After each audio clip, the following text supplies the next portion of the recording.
Thank you so much. Yeah, so మరి ఆలస్యం చేయకుండా నేను మారుతి గారికి మైక్ ఇచ్చేద్దాం అనుకుంటున్నాను. గుడ్ ఆఫ్టర్నూన్ అండి.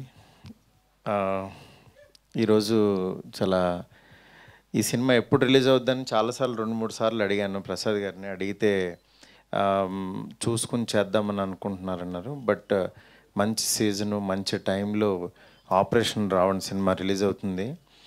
ఈ సినిమా లాస్ట్ ఒక 6 months బ్యాక్ చూశాను సినిమాని ఇక్కడ ఇదే ప్రసాద్ ల్యాబ్లో. నిజంగా ఒక ఫాదర్ అయి ఉండి కొడుకుని హీరోగా పెట్టి ఒక థ్రిల్లర్ సినిమా ఇంత గ్రిప్పింగ్గా తీయడం అనేది చాలా రేరు. అది ఆయన నిజంగా ఫుల్ ప్లెడ్జ్డ్గా ఆయన ఎఫర్ట్ పెట్టి సినిమా మీద ప్యాషన్తో ఆయన వేరే బిజినెస్ నుంచి ఇక్కడికి వచ్చి ముందు కొడుకుని హీరోని చేసి ఒక పలాస లాంటి కథ ఎంచుకుని ఆ కథని సక్సెస్ఫుల్గా తెర మీదకి తీసుకొచ్చి దాని తర్వాత మళ్ళీ ఇలాంటి సినిమా మళ్ళీ ఈయన రూపొందించడం చాలా హ్యాపీగా ఉంది. ఆయనే ప్రొడ్యూసర్, ఆయనే డైరెక్టర్గా ఈ సినిమా చేశారు. అలాగే అంటే ఏ ఫాదర్కైనా యాక్చువల్లీ కొడుకుని హీరోగా చూసుకోవాలని ఉంటుంది, కానీ చాలా తక్కువ మంది సక్సెస్ అవుతారు. అలా తక్కువ మంది సక్సెస్ అయిన వాళ్ళల్లో రక్షిత్. ఎందుకంటే నేను బిగినింగ్ నుంచి తిని చూస్తున్నాను. అంటే తిన్ని హీరో చేద్దామని అనుకున్న రోజుల్లో నేను యాక్చువల్లీ నిజంగా ఆయన ఏదో డబ్బులు పెట్టి చేద్దామని అనుకున్నాను కానీ బట్ తిన్లో ప్యాషన్ నిజంగా మన ఇంటి పక్కన కుర్రోళ్ళలాగానే యాక్టింగ్ చేయడం. అంటే లండన్ బాబులు అనే సినిమాతో యాక్చువల్గా చాలా సింపుల్గా చేసుకుంటూ వెళ్తూ బట్ తిన్లో క్యారెక్టర్ కనపడుతూ ఉండేది హీరో కంటే. ఆ క్యారెక్టర్ అనేది తర్వాత నిజంగా పలాసాలో ఫుల్ ప్లెడ్జ్డ్గా తను యాక్టింగ్ చేయడం మెస్మరైజ్ చేశాడు.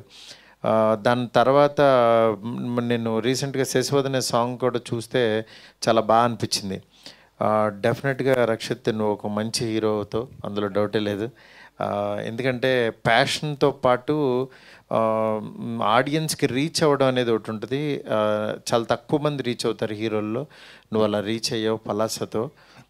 ఈ సినిమాతో నెక్స్ట్ లెవెల్కి వెళ్ళాలని మనస్ఫూర్తి కోరుకుంటున్నాను. అట్లాగే మా ప్రసాద్ గారు ఆయన లోపల ఉన్న ఆలోచనలు అది శత్రువో మిత్రుడో తర్వాత రిలీజ్ తర్వాత తెలుస్తుంది.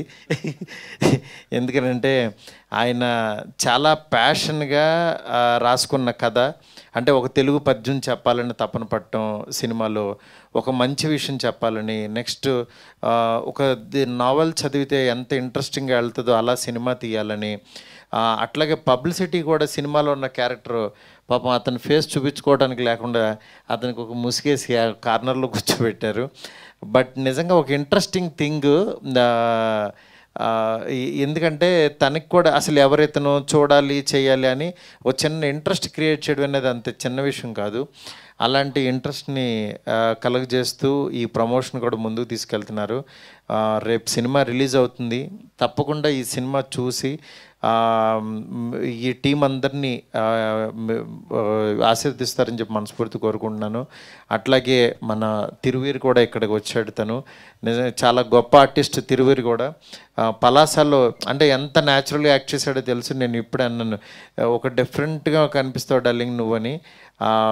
అలాగే తిరువీరుకి, ఈ టీం అందరికీ కూడా ఇక్కడికి వచ్చిన మా ఫ్రెండ్ స్వామి గారికి, అట్లాగే అనిల్ గారికి, అందరికీ కూడా చాలా థ్యాంక్స్.